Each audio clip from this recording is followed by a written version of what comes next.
கிறிஸ்தியேசுக்குள் அன்பாய் அழைக்கப்பட்ட அன்பு சகோதரர்களே, அன்பு சகோதரிகளே, உங்கள் அனைவருக்கும் கிறிஸ்துவுக்குள்ளான அன்பின் வாழ்த்துக்களை இந்த மாலை பொழுதில் உங்களுக்கு தெரிவித்துக் கொண்டு, மறுபடியுமாக தேவன் அவருடைய சன்னதியில் நாம் வந்து அவருடைய வசனங்களை நாம் கேட்கும்படியாக நமக்கு கிருபை தந்திருக்கிறார்.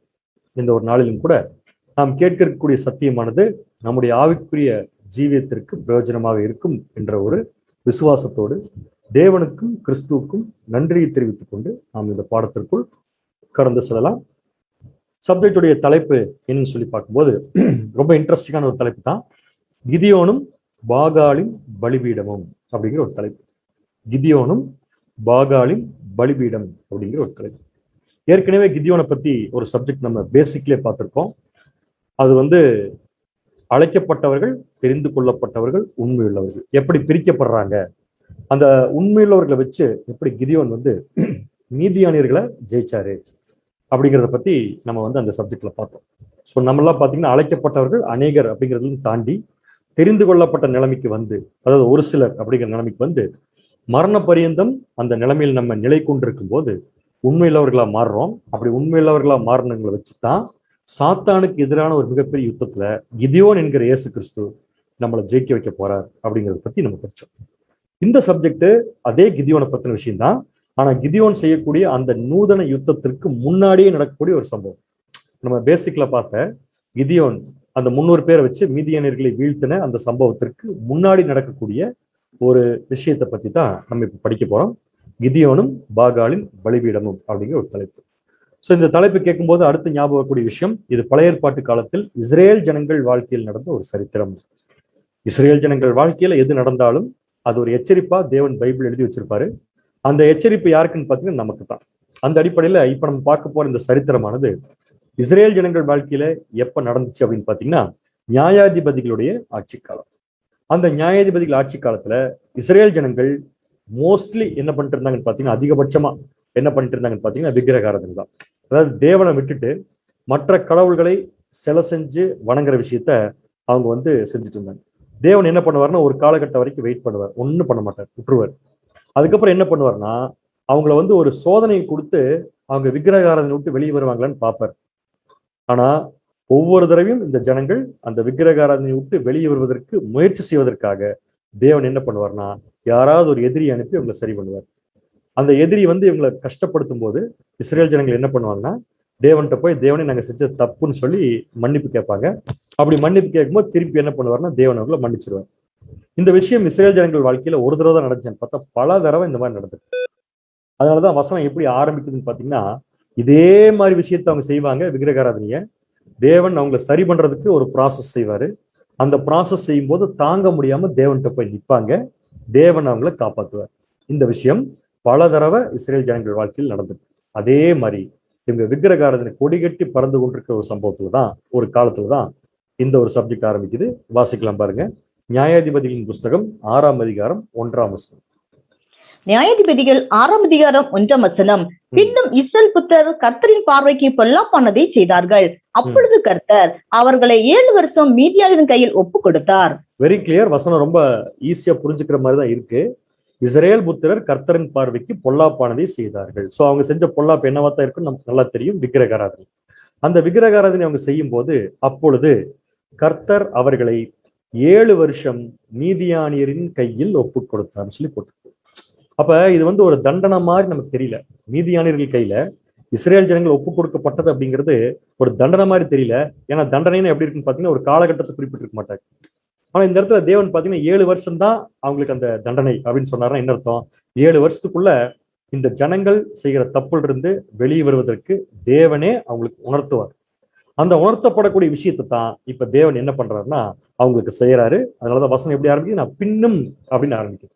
அப்படின்னு என்ன அர்த்தம்? பல தடவை இஸ்ரேல் ஜனங்கள் இதே மாதிரி செஞ்சிருக்கிறாங்க. பல தடவை தேவன் காப்பாற்றிருக்கார். இந்த தடவை மீதியானியர்கள் கையில் 7 வருஷம் ஒப்பு கொடுத்திருக்கிறார். ஸோ யார் இந்த மீதியானியர்கள் அப்படின்னு சொல்லி பார்க்கும்போது, இந்த மீதியானியர்கள் அப்படிங்கிறவங்க யாரும் ரொம்ப இன்டெப்தா இஸ்ரேல் ஜனங்கள் சரித்திரத்தை போய் படிச்சோம்னா, ஆபிரகாமுடைய சந்ததியிலிருந்து வந்தோம்னா இவங்க வேற யாரும் இல்லை. இவங்களும் இஸ்ரேல் ஜனங்களுடைய ஒரு டிசெண்டன்ஸ் தான்.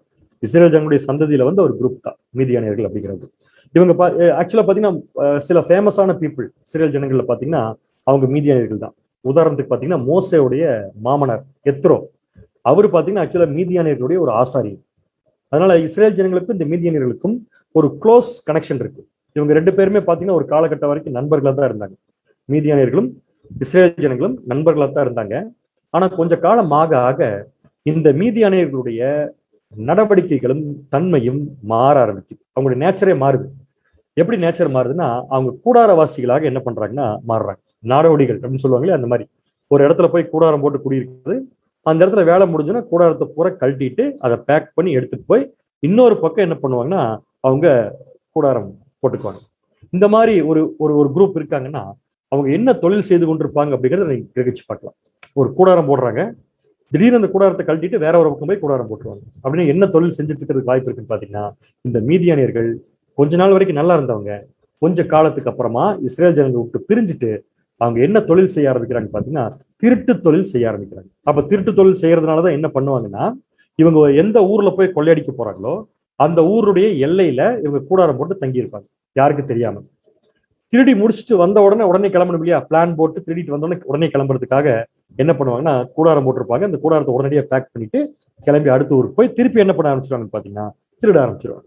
இந்த குரூப் கையில தான் தேவன் என்ன பண்றாருன்னு பாத்தீங்கன்னா, மீதியானியர் அப்படிங்கிற இந்த குரூப் கையில தான் தேவன் இஸ்ரேல் ஜனங்கள் என்ன பண்றாருன்னா 7 வருஷம் என்ன பண்றாருன்னா ஒப்பு கொடுக்குறாரு. சரிங்களா? இந்த ஜனங்கள் ஏற்கனவே ஒரு தடவை இஸ்ரேல் ஜனங்கள் வனாந்திர பிரயாணம் போயிட்டு இருக்கிறப்ப தேவன் மோசேவை கூப்பிட்டு என்ன சொன்னார்னா, இந்த மீதியானியர்களை நீ என்ன பண்ணுனா போய் சண்டை போட்டு ஜெயிச்சுட்டு வா அப்படின்னு சொல்லி சொன்னார். பாருங்க, இஸ்ரேல் ஜனங்களுடைய வனாந்திர பிரயாணம் எகிப்தில இருந்து கானான் தேசத்துக்கு போயிட்டு இருக்கிறப்ப ஒரு தடவை தேவன் என்ன பண்றாருன்னா மோசேவை கூப்பிட்டு இந்த ஜனங்கள்ல நீ என்ன பண்ணுனா சண்டை போட்டு ஜெயிச்சேன்னு சொல்லி சொல்றாரு. வாசிக்கலாம் பாருங்க, என்னாகமம் 31ஆம் அதிகாரம் 1ஆம் வசனம். என்னாகமம் 31ஆம் அதிகாரம் 1 முதல். கர்த்தர் மோசேயை நோக்கி, இஸ்ரேல் புத்திரர் நிமித்தம் மீதியானிடத்தில் பழிவாங்குவாய் ஆக, அதன் பின்பு உன் ஜனத்தாரிடத்தில் சேர்க்கப்படுவாய் என்றார். இது வந்து இந்த இப்ப நம்ம படிக்கிற இந்த வசனம் வந்து வனாந்திர பிரயாணத்தில் நடந்தது, நியாயாதிபதிகள் ஆட்சி காலத்துக்கு முன்னாடி. ஏன் வந்து மீதியானியர்கள் கையில தேவன் ஒப்பு கொடுத்தாருன்னா அதுக்கு இதுதான் காரணம். ஏற்கனவே ஒரு தடவை இவங்க எகிப்தில இருந்து புறப்பட்டு கானான் தேசம் வந்துட்டு இருக்கிறப்ப இந்த மீதியானியர்கள் இவங்க பயங்கரமா தொந்தரவு பண்றாங்க.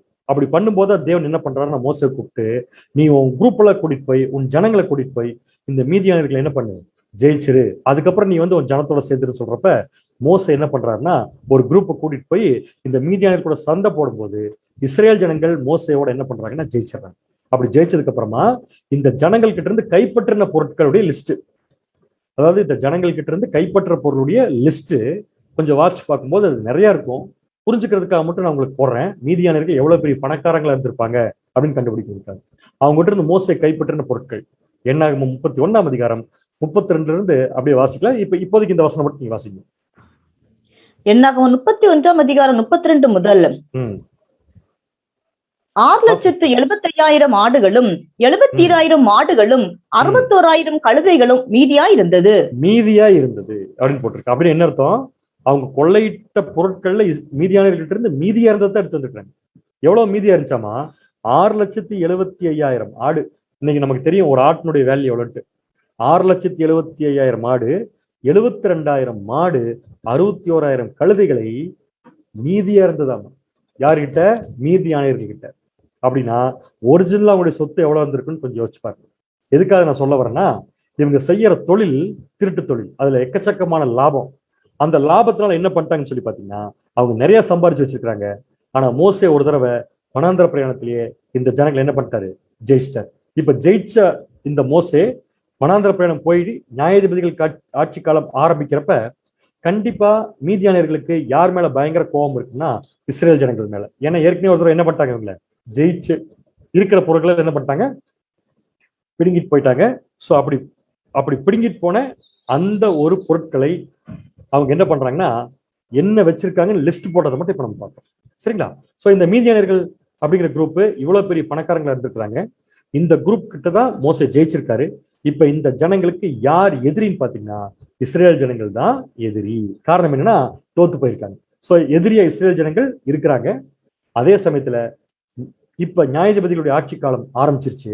அங்க இஸ்ரேல் ஜனங்கள் விக்கிரக ஆராதனை பண்ணிட்டு இருக்கிறாங்க. இப்ப தேவன் என்ன பண்றாருன்னா யாரை வச்சு இஸ்ரேல் ஜனங்களுடைய விக்கிரக ஆராதனை சரி செய்யலாம் அப்படின்னு யோசிக்கும் போது இவங்களுக்காகவே தயாராகி வந்திருக்காங்க. யாருன்னு பாத்தீங்கன்னா இந்த மீதியானியர்கள். இப்ப நீங்க கேள்வி கேட்கலாம், ஏன் பாரு அவங்க தோத்துட்டாங்களே, எப்படி திரும்பி வந்தாங்கன்னா, தோத்த இவங்க எல்லா சொத்தையும் விட்டு கொடுத்தாலும் சீக்கிரம் என்ன பண்ணிட்டாங்கன்னு பாத்தீங்கன்னா மறுபடியும் சம்பாதிச்சிட்டாங்க. ஏன்னா அவங்க செய்யற தொழில் இந்த மாதிரி. எந்த தொழில்னு பாத்தீங்கன்னா திருட்டு தொழில். மறுபடியும் ஒரு மிகப்பெரிய பலத்தோட இஸ்ரேல் ஜனங்களை எதிர்த்து நிக்கிறதுக்கு வந்து நிற்கும் போது தேவன் பார்க்கிறாரு, என்ன காரணத்துக்காக இஸ்ரேல் ஜனங்களை மீதியானர்கள் கிட்ட பழிவாங்க சொன்னாரோ அந்த விஷயத்த இப்ப இஸ்ரேல் ஜனங்களே ரொம்ப சூப்பரா பண்ணிட்டு இருக்காங்க. எதுன்னு பாத்தீங்கன்னா விக்கிரகாரம். சோ தேவன் முடிவெடுத்தார், இஸ்ரேல் ஜனங்களை சரி செய்யணும்.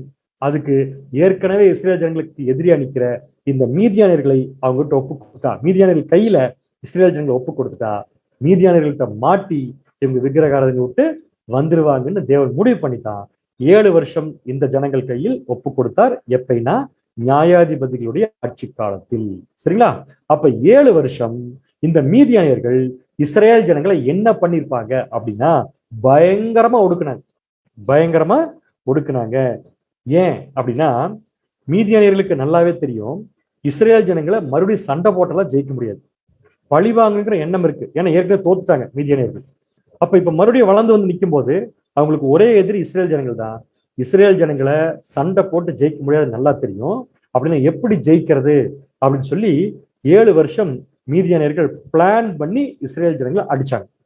எப்படி பிளான் பண்ணாங்கன்னா அவங்க ஒரு டாக்டிக்ஸ் யூஸ் பண்ணாங்க, ஒரு தந்திரம் யூஸ் பண்ணாங்க. அந்த தந்திரம் என்ன சொல்லி பாத்தீங்கன்னா hit and run tactics. Hit and run tactics, அதாவது ஒரு எதிரியை வந்து அடிக்கணும், ஆனா எதிரியை வந்து முகத்துக்கு நேரா போய் அடிச்சு அவன் நம்மளை முதல்ல அடிச்சிருவான். ஸோ என்ன பண்றதுன்னா எதிரி அடிக்கிறதுக்கு நேரா ஓடி போய் முதுகுக்கு பின்னாடி ஓங்கி ஒரு அடி அடிச்சுட்டு அவன் திரும்பி பார்க்கறதுக்குள்ள அடிச்சாலு இடம் தெரியாம காணாம போயிடுவாரு.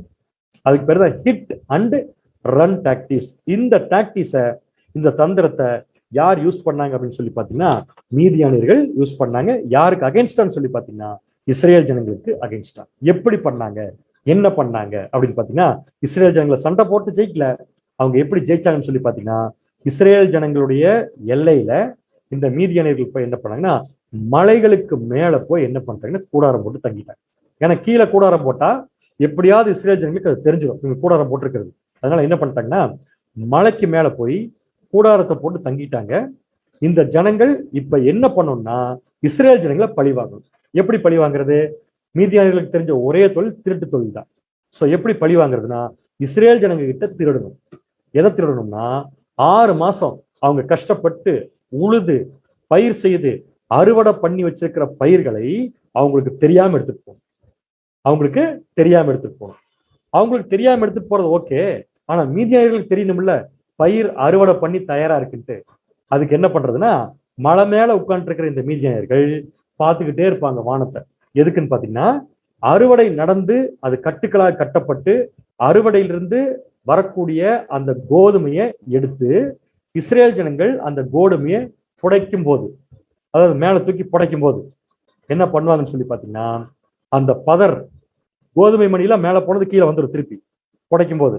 ஆனா பதர் என்னங்க அப்படியே கொஞ்சம் கொஞ்சமா காத்துல மேல பறக்கும். காத்துல மேல பறக்கக்கூடிய இந்த பதர் மலைக்கு மேல போய் ரீச் ஆகும் போது மலைகள் இருக்கிற மீதியானியர்களுக்கு என்ன தெரிஞ்சிருன்னு சொல்லி பாத்தீங்கன்னா, ஓ பயிர் அறுவடை முடிஞ்சு தயாரா இருக்கு, இன்னைக்கு நைட்டு போனோம்னா அவங்களுக்கு தெரியாம எல்லாத்தையும் என்ன பண்ணிடலாம், திருடிட்டு வந்துடலாம் அப்படின்னு சொல்லி முடிவு பண்ணாங்க. யோசிச்சு பாருங்க, 6 மாசமா விதைச்சு பராமரித்து அறுவடை பண்ணி அறுத்து பையனுக்கு வரும்போது அன்னைக்கு நைட்டு வந்து திருடிட்டு ஒருத்தர் போறாருன்னா இஸ்ரேல் ஜனங்களுடைய மனசு என்ன பாடுபடும். ஆனா என்ன ஆச்சரியம் தெரியுங்களா, யார் திருடிட்டு போறாங்கன்னு அவங்களுக்கு தெரியாது. காரணம் என்ன நடக்குதுங்கிற விஷயமே தெரியாத அளவுக்கு மீதியானியர்கள் யூஸ் பண்ண tactics hit and run tactics அப்படின்னு சொல்லி சொல்லுவோம். அந்த மாதிரி ஒரு தந்திரத்தை யூஸ் பண்ணாங்க.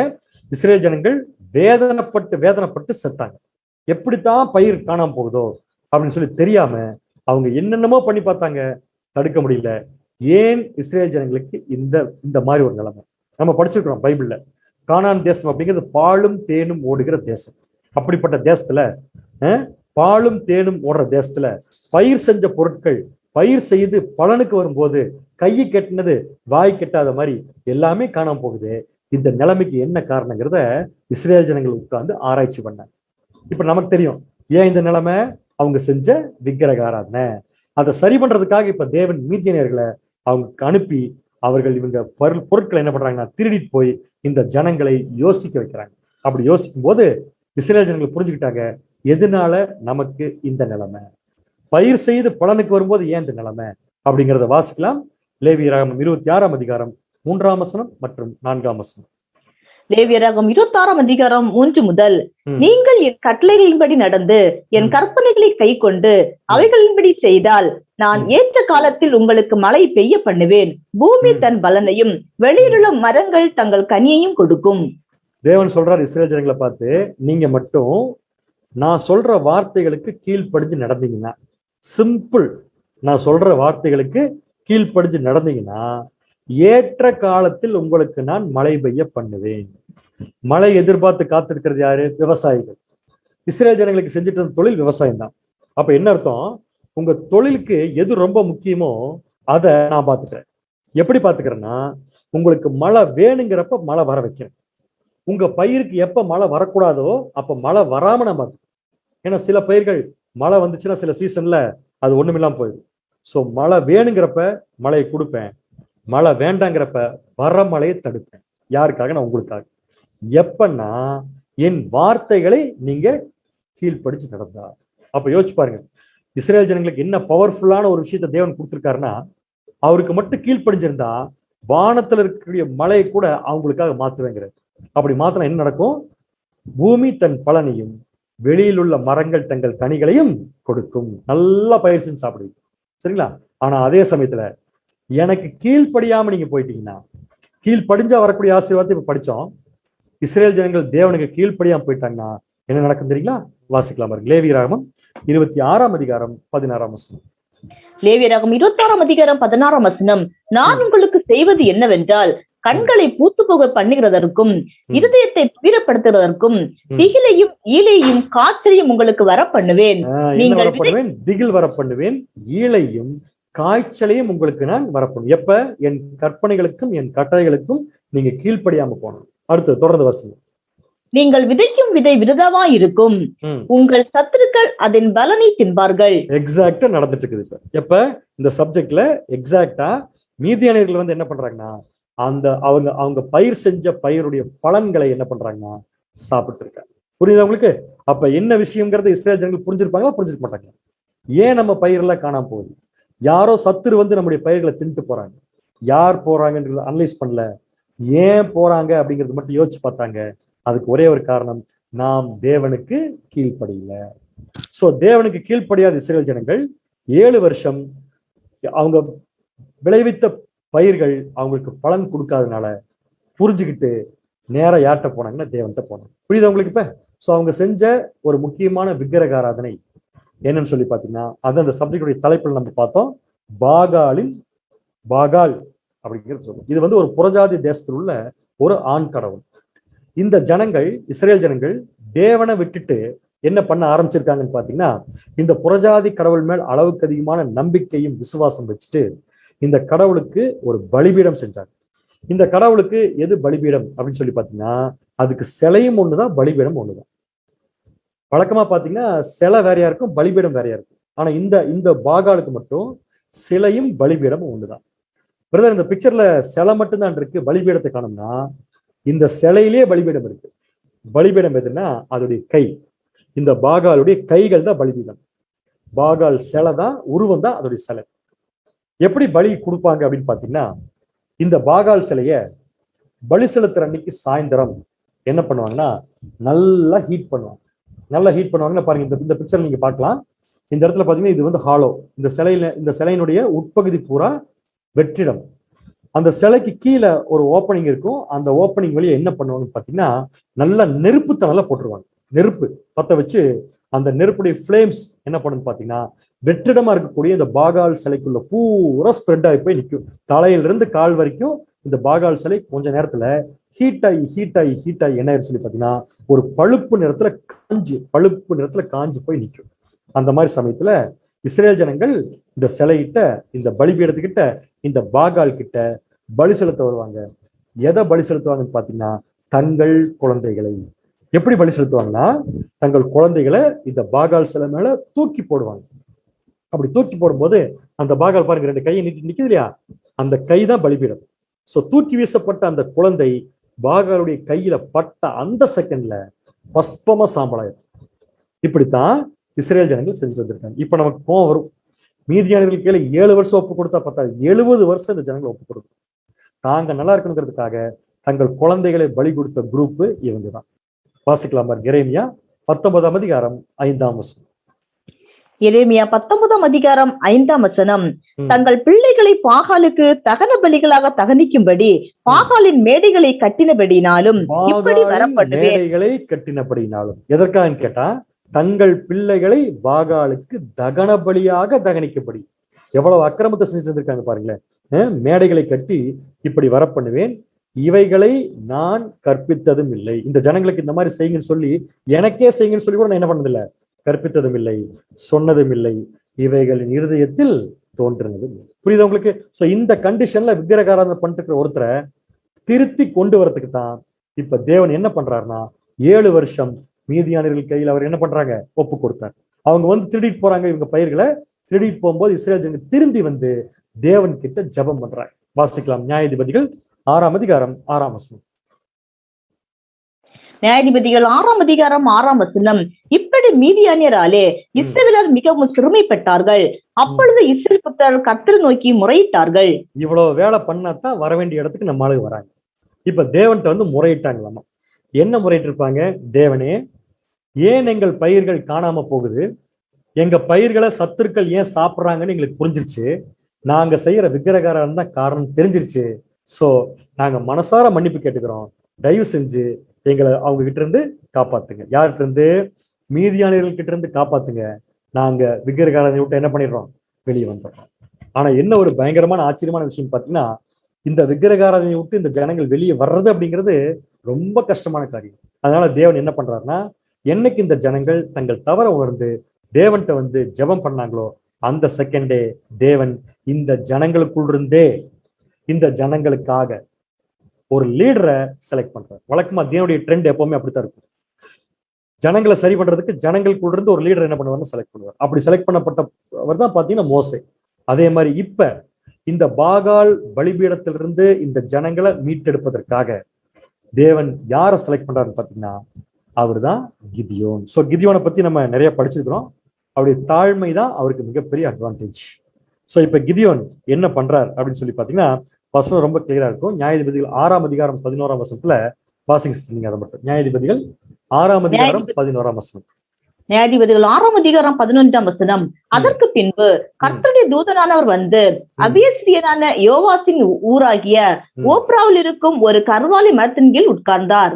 அப்பொழுது ஒரு தேவனுடைய தூதன் என்ன பண்றாருன்னா புறப்பட்டு வர்றார். இப்ப இஸ்ரேல் ஜனங்கள் தேவன்கிட்ட பிரேயர் பண்ணிட்டாங்க. இப்ப அவங்கள பாகால் சிலை வழிபாட்டுல இருந்து மீட்டெடுக்கணும். அப்படி மீட்டெடுப்பதற்கு தேவன் இப்ப தன்னுடைய தூதன் அனுப்பி யார்கிட்ட போய் தூதனை பேச சொல்றாரு பாத்தீங்கன்னா, கிதியோன் கிட்ட பேச சொல்றாரு. வாசிங்க தொடர்ந்து. அப்பொழுது அவனுடைய குமாரன் கிதியோன் கோதுமையை மீதியான் கைக்கு தப்புவிப்பதற்காக ஆலைக்கு சமீபமாய் அதை போரடித்தான். அப்ப பாருங்க, இந்த தேவதூதன் வந்து கிதியோனை மீட் பண்ண வரப்ப கிதியோன் என்ன பண்ணிட்டு இருந்தார் வசனம் சொல்லுதுன்னா, கோதுமையை மீதியானியரின் கைக்கு தப்புவிப்பதற்காக. அப்ப கிதியோன்கிட்ட கொஞ்சம் கோதுமை இருந்திருக்கு, அவருடைய நிலம் போல் இருக்கு, அதுல விளைஞ்சிருக்கு போல் இருக்கு. அந்த கோதுமைய மீதியானியர்கள் வந்து திருடி போகாம இருக்கிறதுக்காக இவர் என்ன பண்றாருன்னா, புடைச்சாத்தான் மேல நியூஸ் போயிருமே பதர் வழியா அப்படின்ட்டு அந்த கோதுமையை கொண்டு வந்து எங்க போரடிக்கிறாரமா, ஆலைக்கு சமீபமாய் போரடித்தான் அப்படின்னு சொல்லி இருக்கும். ஆலை அப்படிங்கிற தமிழ் வார்த்தை இங்கிலீஷ்ல பாத்தீங்கன்னா ரொம்ப கிளியரா இருக்கும், வைன் பிரஸ் அப்படின்னு இருக்கும். அதாவது திராட்சை பழங்களை அறுவடை செஞ்சு கொண்டு வந்து இந்த பிரஸ், அதாவது அமுக்கிற இடம், அங்க கொண்டு வந்து போட்டு பிழிந்து திராட்சை ரசமா என்ன பண்ணுவாங்கன்னா மாத்துவாங்க. அந்த ஒரு வைன் பிரஸ் எப்படி இருக்குன்னா 2 அடுக்கு கட்டடமா இருக்கும், மேல ஒரு ஃப்ளோர் கீழே ஒரு ஃப்ளோர். இப்ப கிதியோன் என்ன பண்ணிட்டு இருக்காருன்னா, திராட்சை பழ அறுவடை சீசன் இல்லாத காரணத்தினால இந்த ஆலை ஃப்ரீயா இருக்கு. ஸோ மீதியானிற்கு இவர் கோதுமையை புடைக்கிறது தெரிஞ்சுன்னா பதற பார்த்துட்டு மலை மேல இருந்து வந்து நைட் ரெடிட்டு போயிடுவாங்க. ஸோ அவங்க கையில இருந்து காப்பாத்துறதுக்காக என்ன பண்றாருன்னா, பதர் மேல போகாத ஒரு இடம், அதான் எதுன்னு பாத்தீங்கன்னா ஆலை. சோ அந்த ஆலைக்குள்ள போய் என்ன பண்றாருன்னா அவர் போரடிச்சிட்டு இருக்கிறார். அந்த சமயத்துலதான் கர்த்தருடைய தூதன் ஒருத்தர் வந்து என்ன பண்றாருன்னா கிதியோனை கூப்பிடுறாரு. இப்ப கிதியோனுக்கு வந்திருக்கிறது யாருன்னு தெரிஞ்சிருக்க வாய்ப்பே இல்லை. கிதியோன் என்ன நினைச்சு பயந்துருக்கலாம் தெரியுமா? யாரோ ஒரு மீதியானியர் தான் நம்ம கோதுமையை வாங்கிட்டு போறதுக்காக வந்திருக்கான்னு கூட நினைச்சிருக்கலாம். ஆனா அந்த இடத்துல அந்த தேவதூதன் கிளியரா பேசிட்டார் கிதியோன்ட்ட. என்ன பேசினார் பாருங்க, வாசிக்கலாம். நியாயாதிபதிகள் 6ஆம் அதிகாரம் 12ஆம் வசனம். நியாயாதிபதிகள் 6ஆம் அதிகாரம் 12ஆம் வசனம். கர்த்தருடைய தூதனானவர் அவனுக்கு தரிசனமாகி, பராக்கிரமசாலியே, கர்த்தர் உன்னோட இருக்கிறார் என்றார். என்ன சொல்றாராமா கிதியோனை பார்த்து? தூதன் வந்தவரு பராக்கிரமசாலியே அப்படின்னு சொல்லி கூப்பிடுறாரு. இதை கேட்ட உடனே கிதியோன் என்ன சொல்லியிருப்பாரு தெரியுமா? சாரிங்க, தெரியாம வந்துட்டீங்க போல் இருக்குது, நான் பராக்கிரமசாலியில கிடையாது. பாருங்க, நானே எங்கிட்ட இருக்கிற கோதுமையை காப்பாத்துறதுக்கு, மீதியானர்கள் கையில இருந்து காப்பாத்துறதுக்கு நான் என்ன பண்ணிருக்கிறேன், தெரியாம வந்து ஒளிஞ்சு நின்று போடிச்சிருக்கிறேன். ஒரு கோதுமைய வெளிப்படையா கொண்டு போக முடியாம பாதுகாத்து பராமரிக்கிற நான் எப்படிங்க பராக்கிரமசாலி அப்படின்னு சொல்லி கேட்டப்பதான் கர்த்தருடைய தூதன் என்ன சொல்றாருன்னா, உனக்கு இருக்கிற இந்த தைரியம் மட்டும் போதும், உனக்கு இந்த தைரியத்தை கொடுக்க போறது தேவன் தான். ஏன்னா உங்ககிட்ட தாழ்மை இருக்கு. சோ தாழ்மையுள்ள உனக்கு தேவன் தைரியத்தை கொடுப்பாரு. நீ என்ன பண்ணணும்னா வேற ஒண்ணும் பண்ண வேண்டாம். மலை உச்சியில உங்கள் ஜனங்கள், இஸ்ரேல் ஜனங்கள் கட்டி வச்சிருக்கிற பாகாலுடைய பலிபீடத்தை இடிக்கணும் அப்படின்னு சொல்லி சொல்றாரு. வாசிக்கலாம் பாருங்க, நியாயாதிபதிகள் 6ஆம் அதிகாரம் 25ஆம் வசனம் மற்றும் 26ஆம் வசனம். நியாயாதிபதிகள் 6ஆம் அதிகாரம் 15ஆம் வசனம் வாசிங்க. நியாயாதிபதிகள் 6ஆம் அதிகாரம் 15ஆம் வசனம். அதற்கு அவன், என் ஆண்டவரே, நான் இஸ்ரவேலை எதினாலே ரட்சிப்பேன்? இதோ மனாசேயில் என் குடும்பம் மிகவும் எளியது, என் தகப்பன் வீட்டில் நான் எல்லாரிலும் சிறியவன் என்றான். ரொம்ப தாழ்மையா கிதியோன் தன்னை சப்மிட் பண்றாரு. என் தகப்பன் வீட்டுல இருக்கிறதுலயே நான் தான் ரொம்ப என்ன பண்ணுவேன்னா சாதாரணமான ஆளு அப்படின்னு சொன்ன உடனே கர்த்தருடைய தூதன் சொல்லிட்டாரு, ஒன்னும் பிரச்சனை இல்லை, உனக்கு இருக்கிற அந்த தைரியத்தோட போ, தேவன் உன் கூட இருப்பார். சோ நான் செய்ய வேண்டிய வேலை என்ன? சிம்பிள், மேல இருக்கிற பாகாலுடைய பலிபீடத்தை உடைக்கணும். இப்ப கிதியோனுக்கு பயம் அதிகமாகி போச்சு. அதுக்கு 2 காரணம். கிதியோனுக்கு இந்த வேலையை தூதன் சொன்ன உடனே பயம் அதிகமாயிடுச்சு. அதுக்கு 2 முக்கியமான காரணம். ஒரு காரணம் என்னன்னா, மலை உச்சியில் இருக்கிற பாகாலுடைய பலிபீடத்துக்கு இன்சார்ஜ் இன்னொருத்தர் இருப்பார் இல்லையா கோயிலுக்கு, அந்த இன்சார்ஜ் யாருன்னா கிதியோனுடைய அப்பா. கிதியோனுடைய அப்பா தான் அந்த பாகால் பலிபீடத்துக்கு இன்சார்ஜ். அவர் தான் லீடர் அதுக்கு. 2வது, இஸ்ரேல் ஜனங்களுக்கு இந்த பலிபீடத்தை யாராவது ஒருத்தர் உடைச்சிட்டாங்கன்னு தெரிஞ்சதுன்னா பயங்கர கோபம் வந்து என்ன பண்ணிடுவாங்க, அடிச்சே கொண்டுருவாங்க. இந்த 2 விஷயங்கள் தன்னை சூழ்ந்திருக்கிற ஒரு சூழ்நிலையில தூதன் சொன்ன வேலை முக்கியம் அப்படின்னு சொல்லி மனசுக்குள் நினைச்சிட்டு கிதியோன் என்ன பண்றாருன்னா போய் படுத்து தூங்க போயிடுறார். அப்படி தூங்கும் போது அவருக்கு இந்த விஷயம் ஞாபகத்துக்கு வரும். அப்படி வந்த உடனே என்ன பண்றாருன்னா, வாசிக்கலாம். நியாயாதிபதிகள் 6ஆம் அதிகாரம் 25ஆம் வசனம் மற்றும் 26ஆம் வசனம். நியாயாதிபதிகள் 6ஆம் அதிகாரம் 25 முதல். அந்த ராத்திரியிலே கர்த்தர் அவனை நோக்கி, நீ உன் தகப்பனுக்கு இருக்கிற காளைகளில் 7 வயதான 2ஆம் காளையை கொண்டு போய் உன் தகப்பனுக்கு இருக்கிற பாகாலின் பலிபீடத்தை தகர்த்து அதன் அருகே இருக்கிற தோப்பை வெட்டி போட்டு இந்த கற்பாறை உச்சியிலே பாங்கான ஒரு இடத்தில் உன் தேவனாய கர்த்தருக்கு ஒரு பலிபீடத்தை கட்டி அந்த 2ஆம் காளையை கொண்டு வந்து அதை நீ வெட்டி போட்ட தோப்பினுடைய கட்டை விரல்களின் மேல் சர்வாங்க தகனமாக பலியிட கடவாய் என்றார். சோ வந்து கிதியோன் படுத்துட்டாரு. இப்ப கிதியோனுக்கு கர்த்தருடைய தூதன் வந்து ஒரு விஷன் சொல்றாரு, ஒரு விஷயத்த சொல்றாரு. என்ன சொல்றாருன்னா, உடனடியா நீ எந்திரிச்சு உன் தகப்பனுக்கு இருக்கிற காளைகளில், நல்லா நோட் பண்ணீங்க, இது ஒவ்வொன்றுக்குமே அர்த்தம் இருக்கு. கிதியோனுடைய அப்பா ஒருத்தர் இருக்காரு, அவருக்கு இருக்கிற 7 காளை, அந்த 7 காளையில 7 வயதான தகப்பனுக்கு இருக்கிற காளைகளில் 7 வயதான 2வது காளையை நீ என்ன பண்றீன்னா மலை உச்சிக்கு கொண்டு போய் உன் தகப்பனுக்கு இருக்கிற பாகாலின் பலிபீடம். அப்ப பாகாலுடைய பலிபீடத்துக்கு யார் இன்சார்ஜ்? இவங்க அப்பா. சோ அப்பாவுடைய இன்சார்ஜ் இருக்கிற அந்த பலிபீடத்தை தகர்த்து உடைச்சு போட்டு அதன் அருகே இருக்கக்கூடிய தோப்புனா விக்கிரக தோப்புன்னு சொல்லுவாங்க, அதை வெட்டி போட்டு அதே இடத்துல எனக்கு ஒரு சிம்பிளா ஒரு பலிபீடத்தை கட்டி என்ன பண்றீங்கன்னா அந்த பலிபீடத்தின் மேல நீ கொண்டு போற அந்த 2வது காளையை, 7 வயதான 2வது காளையை வெட்டி எனக்கு என்ன பண்றீங்கன்னா சர்வாங்க தகன பலியாக நீ என்ன பண்ணணும், பலி. இது சாதாரண வேலையா? சாதாரண வேலை இல்லைங்க, ரொம்ப ரொம்ப ரொம்ப கஷ்டமானது. ஏன்னு பார்த்தோம், ஒண்ணு இந்த இன்சார்ஜ் அவங்க அப்பா, 2வது இதை செய்வதற்கு இஸ்ரேல் ஜனங்கள் ஒரு காலம் என்ன பண்ண மாட்டாங்க, அனுமதிக்க மாட்டாங்க. ஆனா ஒரு செகண்ட் கூட கிதியோன் தாமதிக்கல. என்ன பண்றாருன்னா எந்திரிக்கிறார். எந்திரிச்சிட்டு அவர் போகும்போது கர்த்தர் சொன்னதை விட ஒரு பாயிண்ட் மட்டும் ஆட் பண்ணிக்கிறார், கூட எடுத்துட்டு போறாரு. ஒரு பாயிண்ட் அதிகமா, ஒரு விஷயத்த அதிகமா எடுத்துட்டு போறாரு.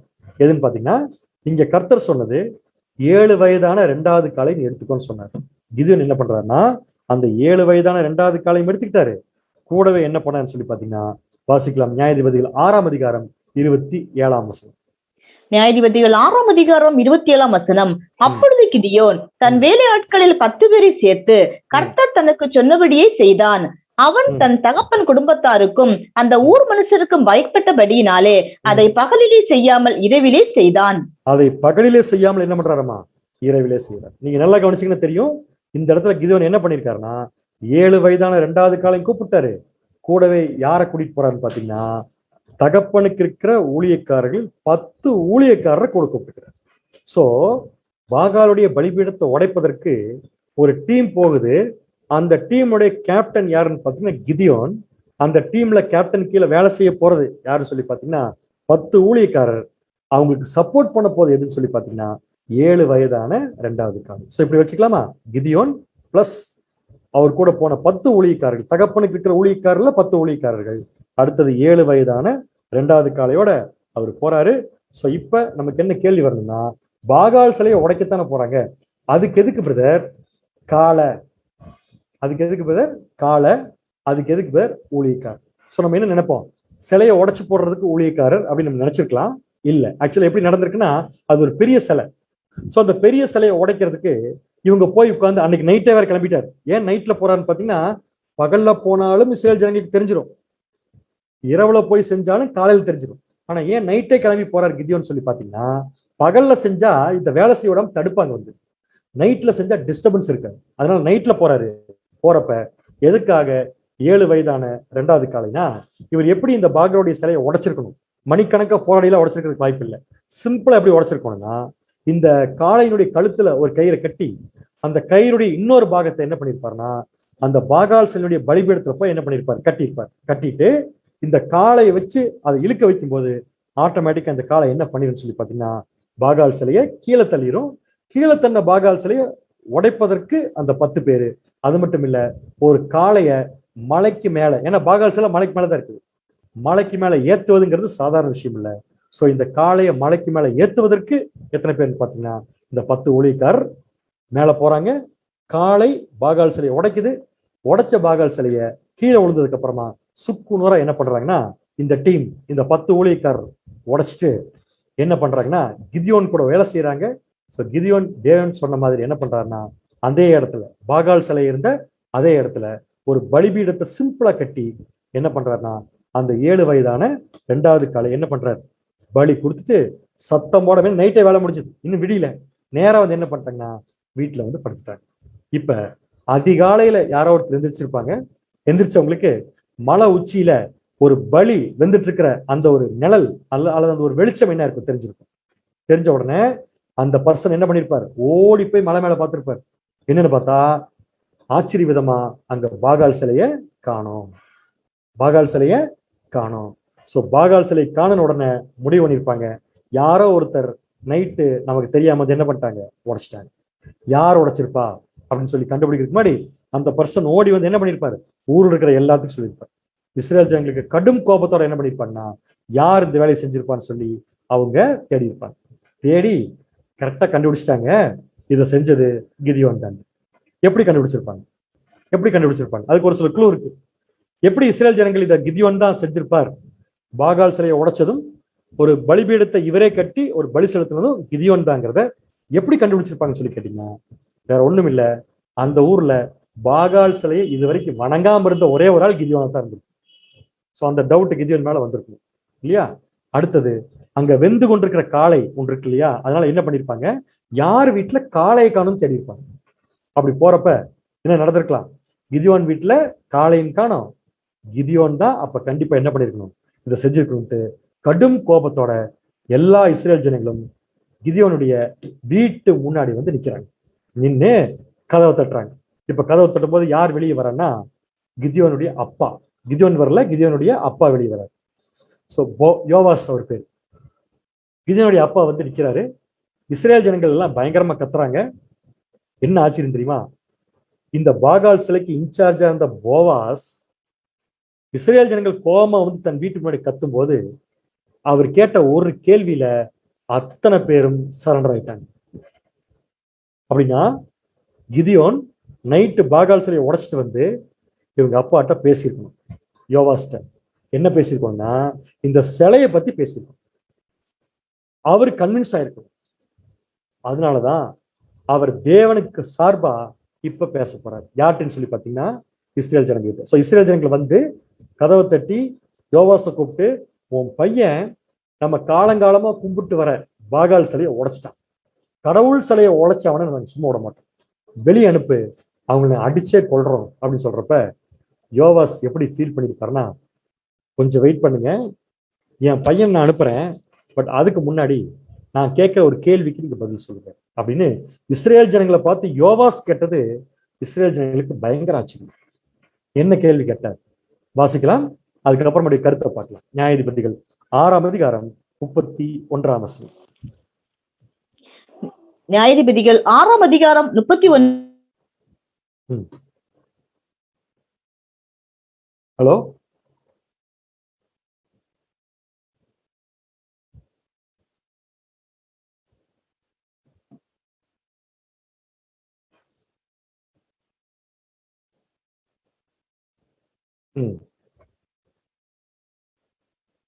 ஆ ஆ ம்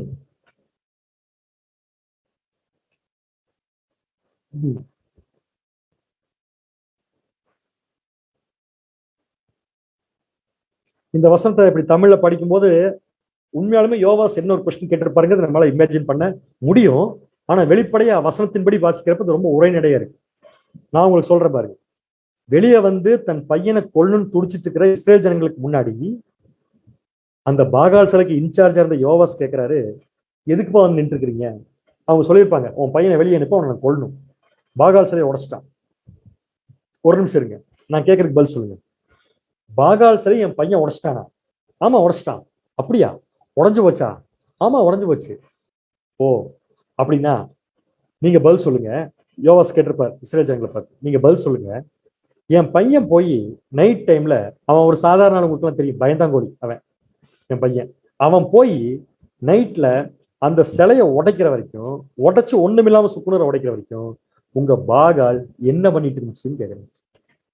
உண்மையாலுமே உங்க பாகால்ங்கிறது ஒரு பவர்ஃபுல் கடவுளா இருந்துச்சுன்னா, என் பையன் போய் இதை உடைக்கும் போது என்ன பண்ணிருக்கணும்? அதைய தடுத்திருக்கணும். சாதாரணமா போய் உடைக்கக்கூடிய என் பையன் உடைக்கும் போது தன்னைத்தானே காப்பாத்திக்க முடியாத ஒரு பாகால் எப்படிப்பா உங்களை காப்பாத்துன்னு கேட்கிறேன். இது கேட்ட உடனே இஸ்ரேல் ஜனங்கள் பூரா பயங்கர சலசலப்பு. ஆமா, இது நமக்கு தெரியாம போச்சே. ஒரு உண்மையாலுமே இது ஒரு நல்ல பவர்ஃபுல் கடவுளா இருந்தா ஒரு சாதாரண மனுஷன் போய் தன்னை உடைக்கிறப்ப ஏன் சும்மா இருக்கு? அது காப்பாத்திருக்கலாமே தன்னை. சோ தன்னையே காப்பாத்திக்க முடியாத அந்த பாகால் நம்மளை எப்படி காப்பாத்த போகுதுன்னு சொல்லி என்ன பண்றாங்கன்னா, எல்லா இஸ்ரேல் ஜனங்களும் பாகால் சிலைய தங்க மனசுல இருந்து எடுத்து போடுறாங்க. பாருங்க, கிதியோன் போய் மலையில இருந்து எடுத்து போட்டார் பாகால் சிலையை. அதுக்கப்புறம் யோவாஸ் கேட்ட கேள்விக்கு அப்புறமா இஸ்ரேல் ஜனங்கள் தங்கள் மனசுல இருந்து எடுத்து போட்டாங்க. இப்ப புரியுதா உங்களுக்கு? இவங்க செஞ்சுட்டு இருந்த விக்கிரகாராதனைய இந்த ஜனங்கள் மனசை விட்டு போகணுங்கிறதுக்காக தேவன் என்ன பண்ணியிருக்காருன்னா, இப்ப கிதியோனையும் அவருடைய டீம், அந்த டீம் யாருன்னு பாத்தீங்கன்னா 7 வயதான 2வது காளை, அப்புறம் 10 ஊழியக்காரர்களையும் கூப்பிட்டு உடைக்க சொன்னார். அது சிலையாம உடைஞ்சிருச்சு. இஸ்ரேல் ஜனங்கள் மனசுல இருந்து என்ன பண்ணிச்சுன்னு பாத்தீங்கன்னா உடைஞ்சிருச்சு. புரிஞ்சுங்களா? இது ஒரு சரித்திரம். இந்த சரித்திரத்தை நாம் எதுக்காக பார்த்தோம்னா, நமக்கு நல்லா தெரியும், நம்ம பார்க்கக்கூடிய சரித்திரங்கள் பைபிள் இடம்பெற்றிருக்கிறதுனால பார்க்கணும். பைபிள் இடம்பெற்றக்கூடிய சரித்திரங்கள் எல்லாமே, சம்பவங்கள் எல்லாமே நம்முடைய வாழ்க்கையில நடக்கக்கூடிய சம்பவங்கள்னு படிச்சிருக்கிறோம். இவைகள் எல்லாம் அவர்களுக்கு திருஷ்டாந்தங்களாக சம்பவித்தது. உலகத்தின் முடிவு காலத்தில் உள்ள நமக்கோ இவைகள், இந்த சம்பவங்கள் எல்லாம் எச்சரிப்பு உண்டாக்கும்படி எழுதப்பட்டிருக்குன்னு படிச்சிருக்கோம். அப்படின்னா இவ்வளவு நேரம் நம்ம பார்த்த ஒரு சம்பவம், பாகால் சிலை உடைக்கப்பட்ட இந்த ஒரு சம்பவத்துக்குள்ள நம்முடைய வாழ்க்கையினுடைய ஏதோ ஒரு நிழல் அங்க வைக்கப்பட்டிருக்கு. அப்ப இவ்வளவு நேரம் நம்ம படிச்சது என்னன்னு பாத்தீங்கன்னா, ஒரு நிழல். யாருக்கு நிழல்னா நமக்கு. அப்படின்னா இந்த சப்ஜெக்ட்ல நாம இருக்கோம், அல்லது நம்முடைய வாழ்க்கை இருக்கு. ஸோ நம்முடைய வாழ்க்கை இந்த சப்ஜெக்ட்ல எங்க இருக்குன்னு கண்டுபிடிச்சாச்சுன்னா, அந்த கேரக்டர் நிழல்ல என்னென்னலாம் செஞ்சதோ அது நமக்கும் செய்யப்படும். நாமளும் செய்ய வேண்டும் புரிஞ்சுக்கலாம். எதுக்குன்னா ஜெயிப்பதற்காக. சோ இஸ்ரேல் ஜனங்கள் ஜெயிச்சாங்க எதுல இருந்துன்னா பாகால் ஆராதனை விட்டு வெளியே வந்து. அதே மாதிரி நாமளும் ஜெயிக்க வேண்டிய விஷயங்கள் சிலது இருக்கு. அதனால இந்த சம்பவம் இப்ப நமக்கு என்னவா இருக்குங்க, ஒரு ரோல் மாடல், ஒரு மாதிரி, ஒரு டைப், ஒரு நிழலாக இருக்கிறது. அப்படின்னா இந்த சப்ஜெக்ட்ல வந்த நிழல்கள்ல நாம் யாரை அடையாளப்படுத்துகிறோம், அல்லது நம்முடைய வாழ்க்கைய இந்த சம்பவத்துல வந்த கேரக்டர்ஸ் எது அடையாளப்படுத்துகிறது? முதல்ல இந்த சம்பவத்துல வந்த கேரக்டர்ஸ் யாருன்னு பார்த்தோம். ஸோ ஃபர்ஸ்ட் பாகாலின் பலிபீடம், சிலையும் தான் பலிபீடம் தான். அடுத்தது இதை உடைக்க வந்த கிதியோன், கிதியோனுக்கு ஹெல்ப் பண்ண வந்த 10 ஊழியக்காரர்கள், 10 ஊழியக்காரருடைய வேலையை ஈஸி பண்ண 7 வயதான 2வது காரர். இந்த 4 விஷயத்துல நாம் எதில் இருக்கிறோம்? நம்ம யார்? வழக்கமா நம்முடைய சகோதரர்கள் எப்படி சொல்லுவாங்கன்னா, பதில் சொல்லும்போது எதெல்லாம் நல்ல கேரக்டரோ அது பூரா நாம, எதெல்லாம் பைபிள்ல சம்பவத்துக்குள்ள வரும்போது ஆகாத கேரக்டரா இருக்கிறோ அது பூரா சாத்தானுக்கு அப்படின்னு சொல்றது வழக்கம். நம்ம அப்படி கூட யோசிக்க வேண்டாம், நியாயமா நார்மலா யோசிக்கலாம். நீங்க சப்ஜெக்ட்ல பார்த்த இந்த 4 விஷயமும் ரொம்ப தெளிவா நம்ம பார்த்துட்டோம். இப்ப சொல்லுங்க, நம்முடைய வாழ்க்கையில இதுல எது நம்முடைய நிழல்? கொஞ்சம் சொல்றதுக்கு கஷ்டமா இருக்கு அப்படின்னா கொஞ்சம் கொஞ்சமா சப்ஜெக்ட்ல போனா என்ன பண்ணிடலாம், கண்டுபிடிச்சிடலாம். இந்த சப்ஜெக்ட்ல யார் மிகப்பெரிய பாயிண்ட், பேசுவதற்குன்னு தேவன் கொடுத்த பாயிண்ட் எதுன்னு பாத்தீங்கன்னா இந்த பாகாலுடைய பலிபீடம் மற்றும் சிலை. சரிங்களா? சோ இந்த பாகாலுடைய பலிபீடம் சிலை ஒண்ணுதான். இந்த பலிபீடமும் சிலையும் இஸ்ரேல் ஜனங்கள் எதுக்கு வச்சிருந்தாங்கன்னா, தேவனை மறந்துட்டு தேவனுக்கு பிடிக்காத விக்கிரகாராதனை செய்வதற்காக வச்சிருந்தாங்க. பாகால் சிலைங்கிறது வேற எதுவும் இல்ல, தேவனை மறந்துட்டு தேவனுக்கு பிடிக்காத விக்கிரகாராதனை செய்வதற்கு யூஸ் பண்ணப்பட்ட ஒரு பொருள். இந்த பாகாலுடைய சிலைக்கு எது பலியாக செலுத்தப்பட்டுச்சுன்னா, இஸ்ரேல் ஜனங்களுடைய குழந்தைகள் பலியாக செலுத்தப்பட்டுச்சு. இஸ்ரேல் ஜனங்களுடைய குழந்தைகள் பலியாக செலுத்தப்பட்டுச்சு. அப்ப இந்த பாகால் சிலை எது? சோ இப்படி போலாம் சப்ஜெக்ட்ல. இங்க நிக்கிற இஸ்ரேல் ஜனங்கள் அப்படிங்கிறவங்க இன்னைக்கு யாருக்கு அடையாளமா இருக்காங்கன்னு சொல்லி பாத்தீங்கன்னா, கிறிஸ்தவ ஜனங்களுக்கு அடையாளமா இருக்காங்க. நீங்க ஏற்கனவே சப்ஜெக்டோட பார்த்திருப்போம் சொல்லுதுல. அன்னைக்கு இருந்த இஸ்ரேல் ஜனங்கள் யாருக்கு அடையாளமா இருக்காங்க பாத்தீங்கன்னா, கிறிஸ்தவ ஜனங்களுக்கு அடையாளமா இருக்கிறாங்க. ஏன்னா இஸ்ரேல் ஜனங்களுக்கு தேவனை பத்தி தெரியும், ஆனா சரியா தெரியாது. அதே மாதிரி இன்னைக்கு கிறிஸ்தவர்களுக்கு தேவனை பத்தி தெரியும், ஆனா சரியா தெரியாது. அதனாலதான் அவங்க தேவனை வேற வேற ஷேப்ல பண்ணி வச்சு வணங்க ஆரம்பிச்சாங்க. பழைய ஏற்பாட்டு காலத்துல தேவனை பத்தி நல்லா தெரியாத இஸ்ரேல் ஜனங்கள் அவரை ஒரு சிலை மாதிரி பண்ணி வச்சு அந்த சிலைக்கு பேர் தான் பாகால்னு என்ன பண்ணிட்டாங்க, பேர் வச்சுட்டாங்க. அதே மாதிரி இன்னைக்கு கிறிஸ்தவ ஜனங்கள் ஒரு சிலை பண்ணி வச்சு என்ன பண்றாங்கன்னா, அதைத்தான் தேவன் நினைச்சு வணங்கிட்டு இருக்கிறாங்க. அந்த சிலைக்கு தங்கள் குழந்தைகளை பலியா கொடுக்குறாங்க. இப்ப இங்க ஸ்லைட்ல இருக்கிற இந்த காட்சியை பார்த்துக்கோங்க. ஒரு குழந்தை அநியாயமா கொல்லப்படுகிறது. எதனாலனா பாகால் பலிபீடத்தின் மீது வீசப்பட்டு. அதே காட்சி இங்க பாருங்களேன், கரெக்டா மேட்ச் ஆகுது. இங்கேயும் அதே மாதிரிதான் ஒரு பாகால் சிலை இருக்கு, அந்த பாகால் சிலை மீது ஒரு குழந்தை போடப்பட்டு கொல்லப்படுகிறது. கேட்டுங்களா? அப்ப இந்த குழந்தைகள் இந்த பாகால் சிலைக்கு பலி செலுத்தப்படுகிறது அப்படின்னு என்ன அர்த்தம்னா, தவறான போதனைகளை உள்ளடக்கிய பாபிலோன் என்ற அமைப்பு தான். குழப்பமான ஒரு அமைப்பு. பைபிளை பத்தி ஒண்ணுமே தெரியாது, ஆனா பைபிளை கையில வச்சிருப்பாங்க.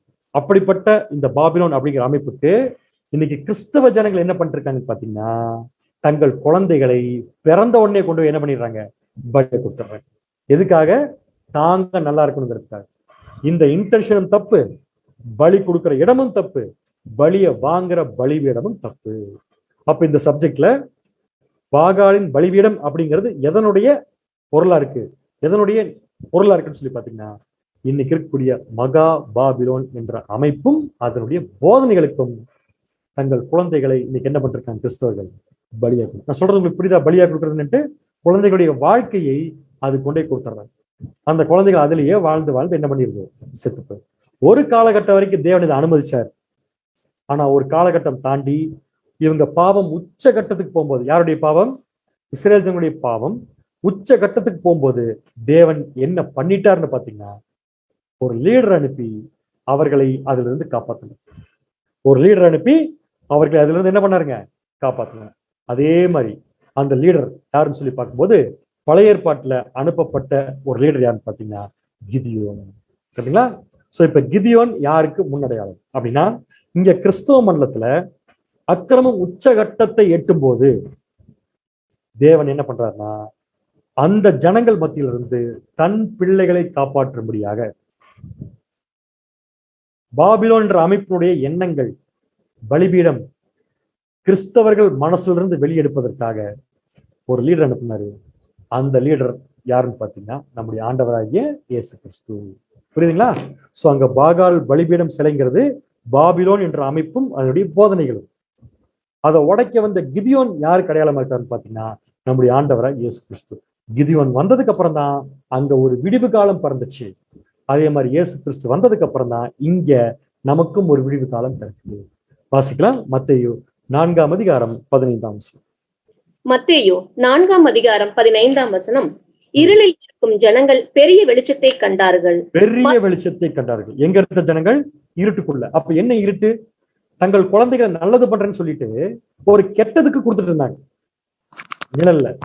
அதே மாதிரி இங்க கிறிஸ்தவ ஜனங்கள் தாங்க நல்லாதான் பண்ணிட்டு இருக்கோம்னு நினைச்சிட்டு மகா பாபிலோன் அமைப்புக்கு தங்களையும் தங்கள் குழந்தை வாழ்க்கையும் பலியா கொடுத்துட்டு இருந்தாங்க.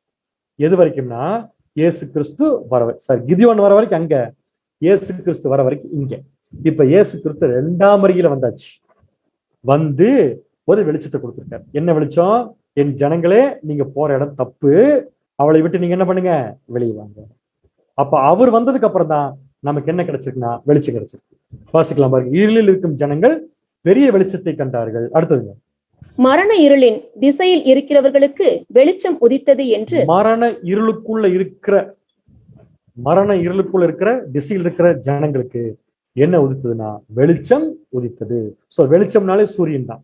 சூரியன்கிறது நம்முடைய ஆண்டவராக இயேசு கிறிஸ்து, நீதியின் சூரியன். அவர் உதிச்சாரு.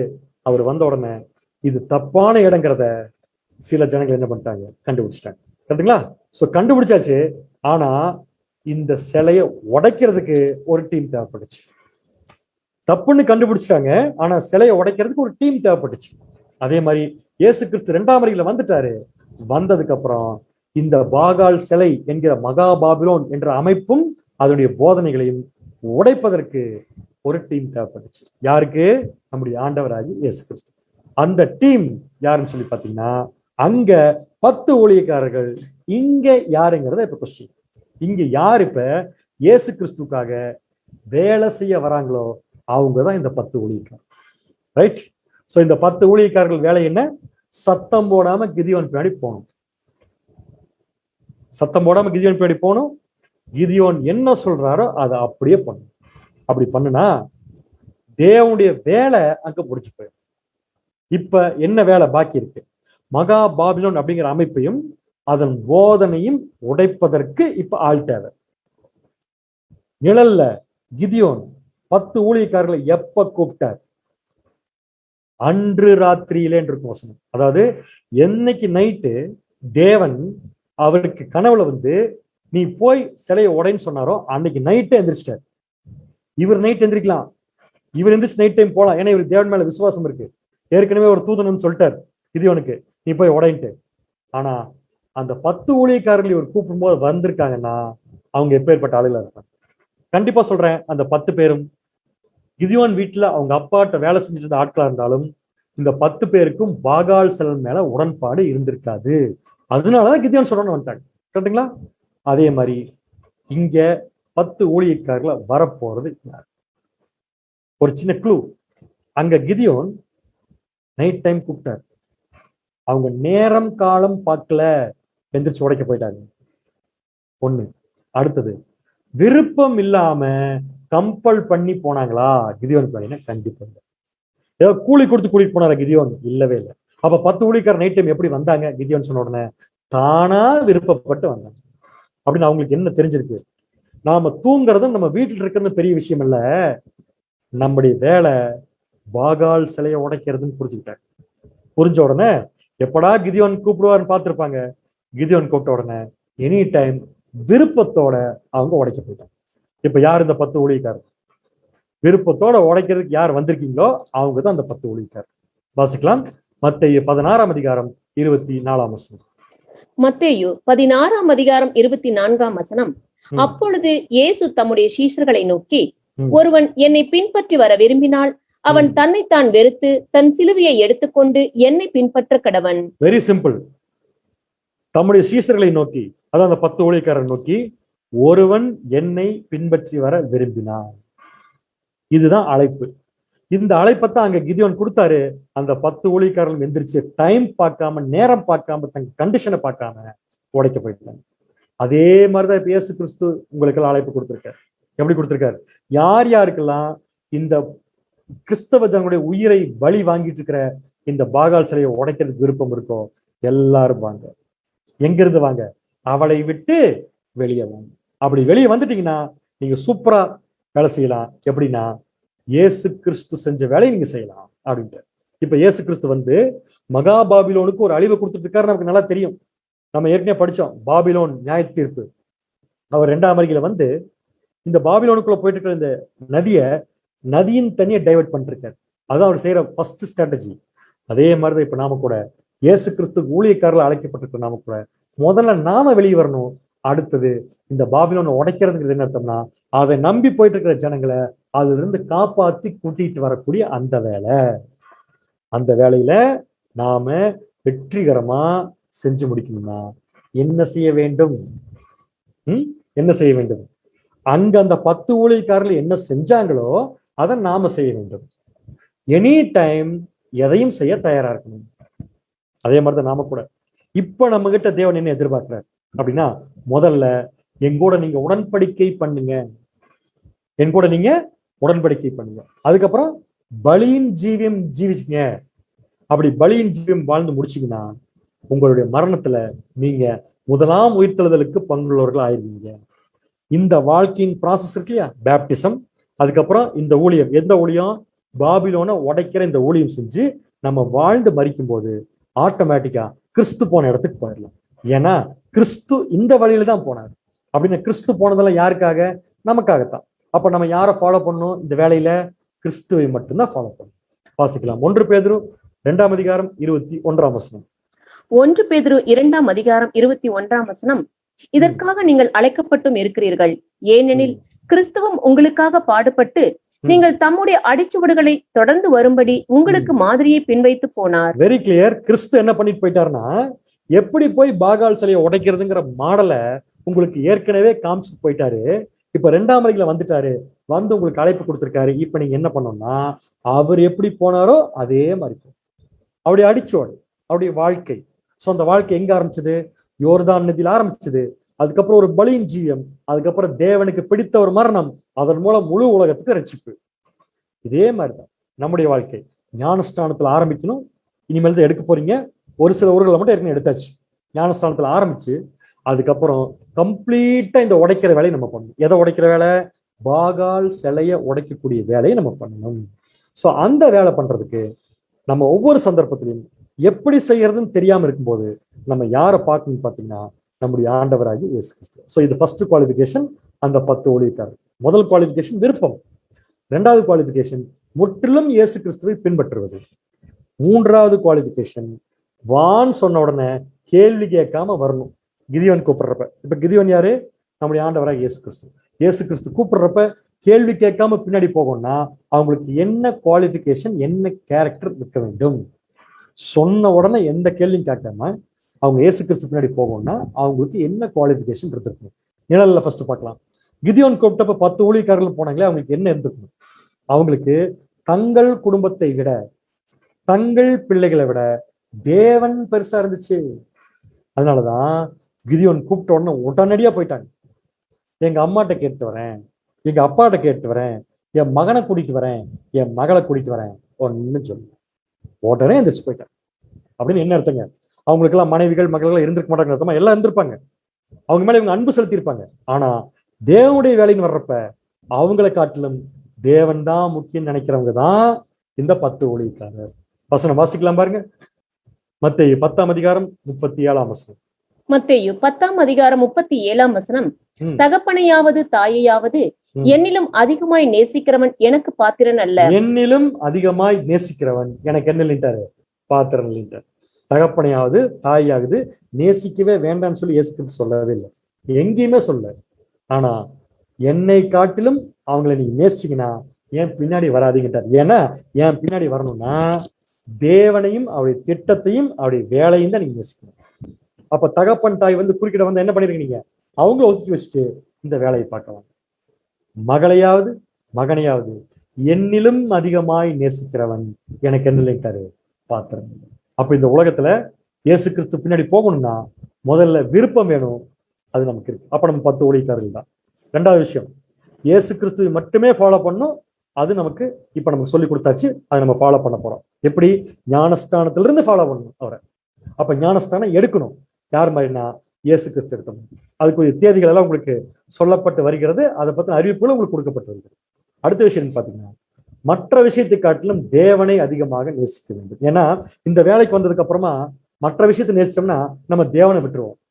ஆனா கிதியோன் பின்னாடி போன அந்த 10 ஊழியக்காரர்கள் ஒரு காலம் பயப்படவே இல்லை, ஒரு காலம் மற்றதை பெருசா நினைக்கல, ஒரு காலம் தங்களை பெருசா நினைக்கல, தேவனை பெருசா நினைச்சாங்க. சோ தேவனை பெரிதா நினைப்பவர்களால மட்டும்தான் இயேசு கிறிஸ்துவோட சேர்ந்து இந்த பாகால் சிலையை உடைக்கிற வேலையை பண்ண முடியும். சரிங்களா? அப்படி ஒரு வேலை செய்யாம இந்த உலகத்தின் காரியங்களை நம்ம தேவனுடைய வேலையை சொல்வதற்கு காரணமாக சொன்னால், காரணம் சொல்றதுன்னு சொல்லுவாங்க. பார்த்தீங்கன்னா ஸ்கூல்ல பசங்க கிட்ட போய் கேட்டா சொல்லுவாங்களே, ஏன்பா இது எழுதிட்டு வரல, ஹோம்ஒர்க் எழுதிட்டு வரலன்னா ஒரு காரணம் சொல்லுவாங்க. இந்த மாதிரி பேனா உடஞ்சு போச்சு, கை உடஞ்சு போச்சு, ஏதோ ஒரு காரணம் சொல்லுவாங்க. இங்க் இல்ல, ஏதோ ஒரு, இது பேர்ல காரணம். இந்த காரணங்கள் எல்லாம் நம்முடைய ஆண்டவர்கிட்ட நம்ம என்ன கூடாது, சொல்லவே கூடாது. அந்த 10 ஊழியக்காரர் காரணம் சொன்னாங்களா? கிதியோன் கூப்பிடுறப்ப 8 பேர் வந்துட்டாங்க. 2 பேர் என்ன சொன்னாங்களாமா, கிதியோன் இருங்க காலையில போய்க்கலாம்னு சொன்னாங்க. இல்ல அப்படின்னு என்ன அர்த்தம்? அவங்க புரிஞ்சுக்கிட்டாங்க, நம்ம உடம்புல உயிர் இருக்கிற வரைக்கும் உயிர் கொடுத்த கடவுளுக்கு தான் முக்கியத்துவம், மற்றதில் அடுத்ததுதான். ஒரு தடவை இயேசு கிறிஸ்துடைய ஒரு சீசன் போய், ஏற்கனவே பார்த்துருக்கலாம், இந்த மறுபடியும் இந்த சப்ஜெக்ட்ல ரொம்ப ஆப்டா இருக்கிறதால திருப்பி சொல்றாங்க, நம்முடைய வாழ்க்கை எப்படி இருக்குங்கிறதுக்காக. இயேசு கிறிஸ்துடைய ஒரு சீசன், யாரெல்லாம் பேர் தெரியாது, அவர் போய் இயேசு கிறிஸ்து பயங்கர ஸ்பீடா ஒர்க் பண்ணிட்டு இருக்காரு, ஸ்பீடா போயிட்டு இருக்காரு. பட்டு போய், ஆண்டவரே நீங்க ஸ்பீட் அப்படியே போயிட்டே இருங்க, என்னால இப்ப வர முடியாது. ஏன் வர முடியாதுன்னா, எங்க அப்பா செத்து போயிட்டாரு, எங்க அப்பா செத்து போயிட்டாரு. அதனால என்ன பண்றேன், எங்க அப்பாவை அடக்கம் பண்ணிட்டு நான் வந்து ஜாயின் பண்ணிக்கிறேன் கூட. நீங்க எங்க வீட்டுக்கு வந்து எங்க அப்பாவுடைய கண்ட்ரோல்ஸ்க்குள்ள வர வேண்டாம், நீங்க உங்க வேலையை பாருங்க. நல்ல விஷயம் தானே அது. அவன் ஆண்டவர் அந்த சீசன் ஆண்டவரை துன்புறுத்தல, ஆண்டவரை கட்டாயப்படுத்தல, தன்னால கொஞ்ச நேரத்துக்கு வர முடியாதுன்னு பர்மிஷன் கேட்டார். ஏங்க, அப்பா இருந்துட்டா நம்ம ஆபீஸ்ல பர்மிஷனாக கேட்போம், லீவு தானே போடுவோம். ஏன்னா கண்டிப்பா ஆபீஸ்ல லீவ் கொடுத்துருவாங்க, ஏன்னா அப்பா இறந்து போயிருக்காரு, கண்டிப்பா போகணும் அப்படின்ட்டு. ஆனா அப்பா இறந்துட்டாருங்கிற காரணத்தை ஆண்டவர்கிட்ட சொல்ல முடியாது. ஆனா அந்த சீசன் சொன்னார், ஆண்டவரே எங்க அப்பா இறந்துட்டார், நான் போய் அவர் குழியில இறக்கிட்டு என்ன பண்ணிடுறேன், வந்துடுறேன் அப்படின்னு சொன்னப்ப இயேசு கிறிஸ்து என்ன பதில் கொடுத்தாரு வாசிக்கலாம். அவருக்கு லூக்கா 9ஆம் அதிகாரம் 60ஆம் வசனம். லூக்கா 9ஆம் அதிகாரம் 60ஆம் வசனம். அதற்கு இயேசு, மரித்தோர் தங்கள் மரித்தோரை அடக்கம் பண்ணட்டும், நீ போய் தேவனுடைய ராஜ்யத்தை குறித்து பிரசங்கி என்றார். என்னங்க, ஒரு அப்பா செத்து போயிட்டாரு, அவர் அடக்கம் பண்றதுக்கு போறதுக்கு கூட பர்மிஷன் கிடைக்காதா? இயேசு கிறிஸ்து கிடைக்காது. ஏன்னா இப்பதான் படிச்சோம், தகப்பனையாவது தாயாவது என்னிலும் அதிகமாய் நேசிக்கிறவன் எனக்கு பாத்திரவான் அல்ல அப்படின்ட்டார். அப்படின்னா டெத்து கூட போக கூடாதா? அப்படின்னா நம்முடைய ஆண்டவர் சொல்ற விளக்கத்தை பாருங்க. அவங்க அப்பா மேல அந்த சீசன் வச்சிருக்கிற அன்பை காட்டிலும் இயேசு கிறிஸ்து வச்சிருக்கிற அன்பு அதிகம். செத்து போன அப்பா மேல அந்த சீசன் வச்சிருக்கிற அன்பை காட்டிலும் இயேசு கிறிஸ்து வச்சிருக்கிற அன்பு அதிகங்கிற. என்ன பிரதர் சொல்றீங்க? அந்த சீசனையே அவங்க அப்பா இறந்ததுக்கு போக வேண்டாம்னு சொல்றவரு எப்படி இறந்து போனவர் மேல அன்பு வச்சிருப்பாரு? அப்படின்னா நல்ல வசனத்தை யோசிச்சு பாருங்க. நம்முடைய ஆண்டவர் என்ன சொல்றாரு, மரித்தோர் தங்கள் மரித்தோரை அடக்கம் பண்ணட்டும். என்ன அர்த்தம் அப்படின்னா, இந்த உலக ஜனங்கள் எல்லாமே இன்னும் மரித்த கண்டிஷன்ல தான் இருக்கிறாங்க. உலக ஜனங்கள் எல்லாரும் என்ன கண்டிஷன்ல இருக்காங்க? மரித்த கண்டிஷன். அதுல உங்க அப்பா சுத்தமா மரிச்சிட்டாரு. இப்ப என்ன பண்ணுனா, மரிச்சு போன உங்க அப்பாவை அடக்கம் பண்றதுக்கு இந்த பூமியில் இருக்கிற உலக ஜனங்கள் போதும். அழகா கொண்டே குழியில வச்சு அடக்கம் பண்ணிடுவாங்க. கரெக்டானுங்க? அழகா கொண்டே குழியில வச்சு அடக்கம் பண்ணிடுவாங்க. நீ அதுக்கு போக வேண்டிய அவசியம் இல்லை. ஆனா நீ எங்கூட வந்து இப்ப வேலை செஞ்சா, நீ டெத்துக்கு போகாம இப்ப எங்கூட வந்து நீ வேலை செஞ்சினா, உங்க அப்பாவை உயிர் தெழுப்புவதற்கு இதுதான் ஒரு சான்ஸ். அப்படின்னா உங்க அப்பாவை அடக்கம் பண்றது பெருசா, உயிர் தெழுப்புறது பெருசா? இப்ப நீங்க பதில் சொல்லணும். ஒருத்தர் அடக்கம் பண்றது பெருசா, உயிர் தெழுப்புறது பெருசா? உயிர் தெழுப்புறது தானே பெருசு. அப்ப உயிர் தெள வைக்கணும்னா இப்ப நீ எங்கூட வந்து வேலை செய். நம்ம செய்யற வேலை உங்க அப்பாவை உயிர் தெழுப்புறது, உலக ஜனங்கள் செய்யற வேலை உங்க அப்பாவை குழியில இறக்குறது. சோ குழியில் இழக்கிற உங்க அப்பாவை உயிர் தெழுப்பதற்கு என் கூட வா. இப்ப சொல்லுங்க, யார் அன்பு வச்சிருக்கா அவர் மேல? நம்முடைய ஆண்டவர் தான். இதை புரிஞ்சுக்காம இருக்கிறப்ப தான் இது நமக்கு ஒரு கம்பல்ஷன் மாதிரி தெரியும். இதை அறிந்து கொள்ளாம இருக்கிறப்ப தான் இது ரொம்ப கஷ்டமா தெரியும்.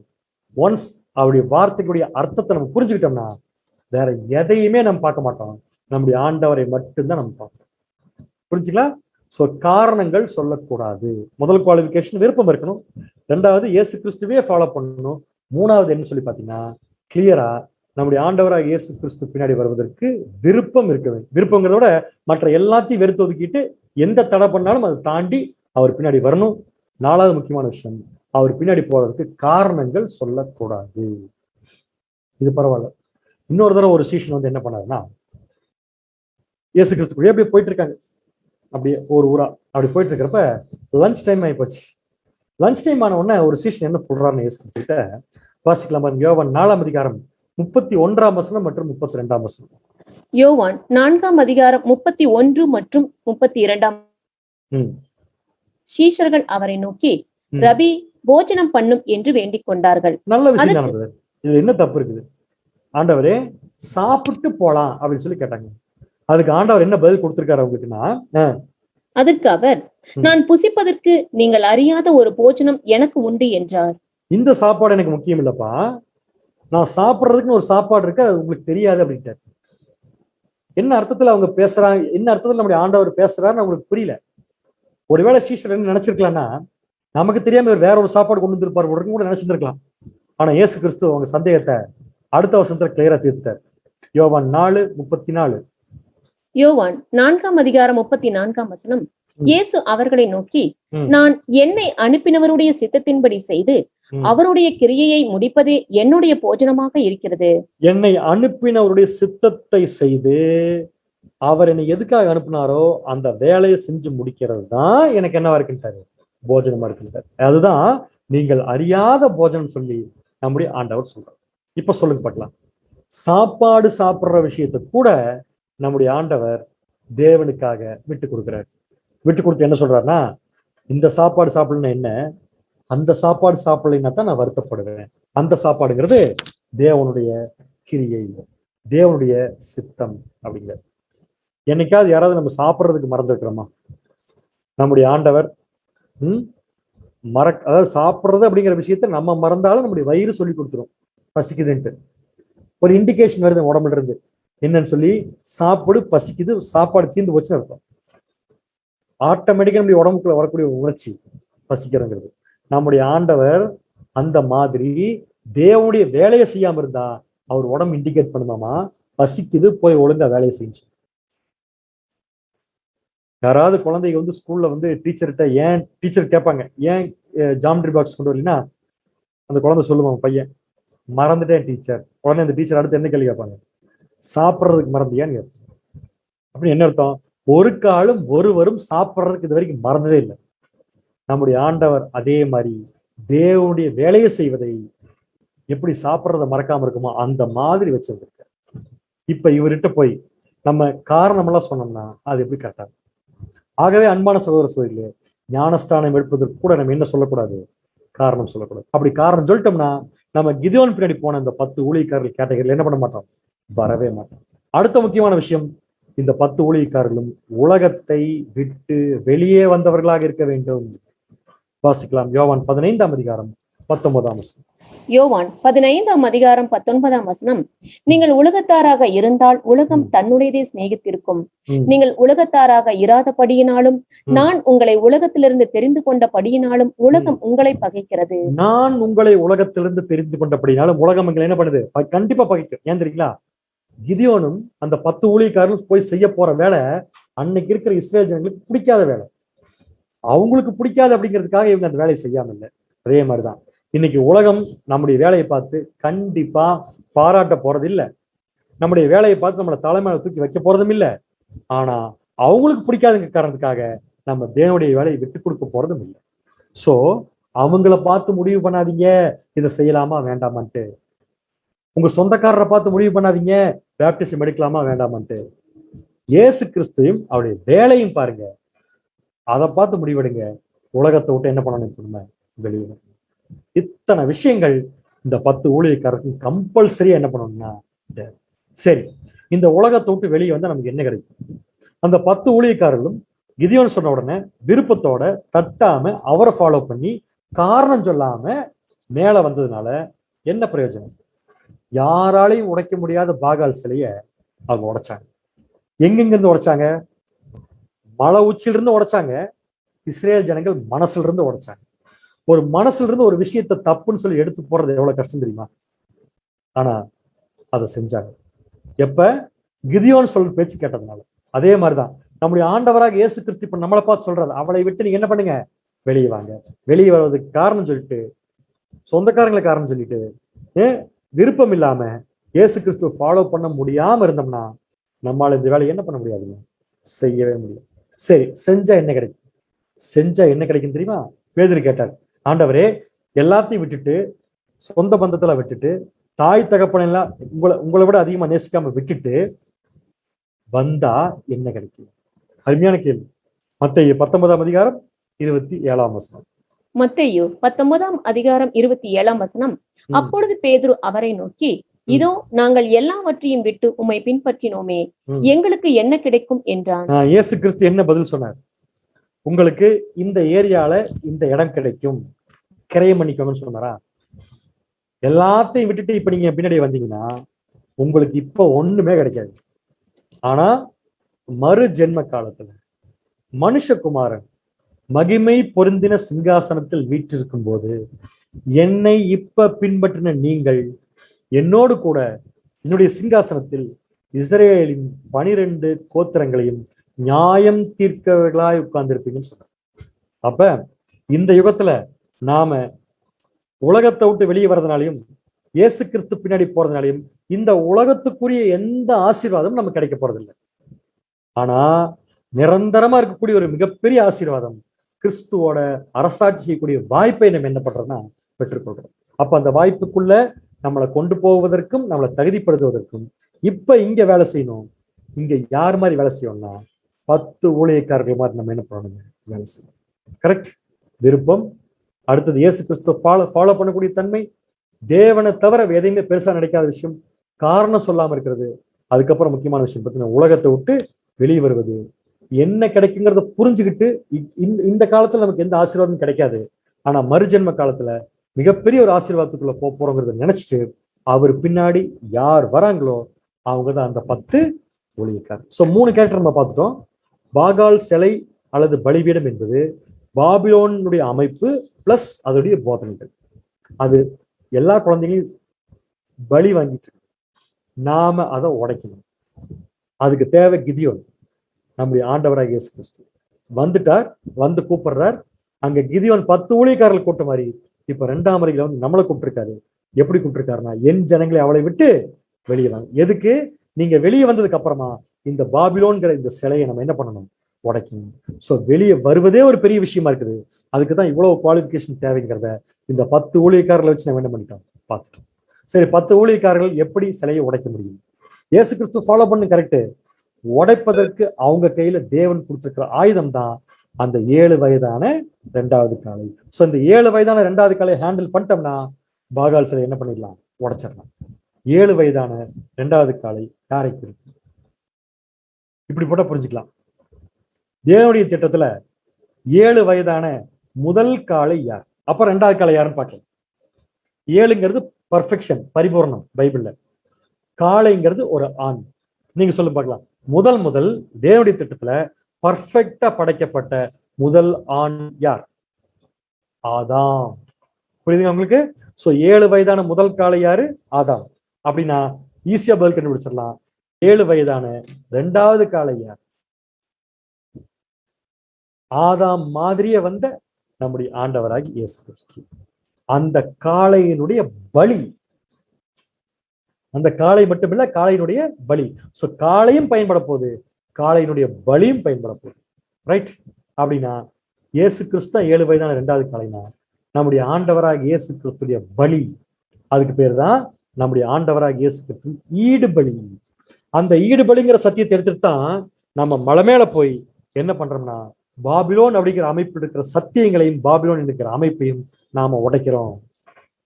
அந்த பலிதான் இன்னைக்கு நமக்கும் நம்மளை காப்பாத்திருக்கு. வரப்போற மற்ற கிறிஸ்தவ ஜனங்களையும் நம்முடைய சொந்தக்காரங்களையும் என்ன பண்ண போகுதுன்னா காப்பாற்ற போகுது. அன்பான சகோதர சகோதரிகளே, நாம இன்னைக்கு ஞானஸ்தானம் எடுத்ததுக்கு அப்புறம் செய்ய போற இந்த வேலையானது அந்த 10 ஊழியக்காரர்கள் செஞ்ச அந்த சின்சியரான வேலை மாதிரி தேவனால் அங்கீகரிக்கப்படக்கூடிய ஒரு வேலை. அந்த வேலையை நம்ம செய்யும் போது நமக்கு பல சோர்வுகள், கஷ்டங்கள், துன்பங்கள், அசதிகள் என்ன வந்தாலும் சரி, மாம்சத்துல ஏதாவது ஒரு பிரச்சனைகள் எது வந்தாலும் சரி, ஒரு விஷயத்தை புரிஞ்சுக்கலாம், நம்ம போற வேலையை வரவேற்று யாரும் நம்மளை கூப்பிட மாட்டாங்க. ஆனா ஒண்ணு, நம்மளை கூப்பிடுறவர் நம்முடைய ஆண்டவராக இயேசு கிறிஸ்து. அவருக்கு நான் முற்றிலும் நம்ம தாழ்த்தினோம்னா கண்டிப்பா இந்த வேலை தேவனுக்கு பிரயோஜனமா முடியும். நாமளும் நம்முடைய கோர்ஸ் முடிச்சுட்டு நம்முடைய வாழ்க்கையை அருமையான ஒரு பலி ஜீவித்தை முடிச்சுட்டு யார் கூட போய் சேரலாம்னு பார்த்தீங்கன்னா நம்முடைய ஆண்டவராக இயேசு கிறிஸ்துவோட போய் முதலாம் உயிர்த்தெழுதல் இல்லை, அவரோட போய் எங்க உட்காரலாம்னா சிங்காசனத்தில் உட்காரலாம். ஸோ இந்த 4 கேரக்டர், இந்த சம்பவம் எதை அடையாளப்படுத்துதுன்னா நம்முடைய வாழ்க்கையில நாம கிதியோனுக்காக, அதாவது நம்முடைய ஆண்டவராக இயேசு கிறிஸ்துக்காக செய்யக்கூடிய அந்த ஊழியத்தை நாம் அடையாளப்படுத்துகிறது. ஆகவே அன்பான சகோதர சகோதரிகளே, அந்த 10 ஊழியக்காரர்கள் மாதிரி இன்னைக்கு நம்ம அழைக்கப்பட்டிருக்கிறோம். அந்த அழைப்பை நம்ம புரிந்து கொண்டு இந்த வாய்ப்பை நம்ம விட்டு கொடுக்காம இருக்கணுங்கிறத இந்த சப்ஜெக்ட் மூலம் நம்ம என்ன பண்ணிக்கிட்டோம், தெரிந்து கொண்டோம். பொறுமையோடு கேட்டவங்க அனைவரையும் தேவன் ஆசீர்வதித்து அவருடைய சித்தப்படி வழிநடத்துவாராக. ஆமென்.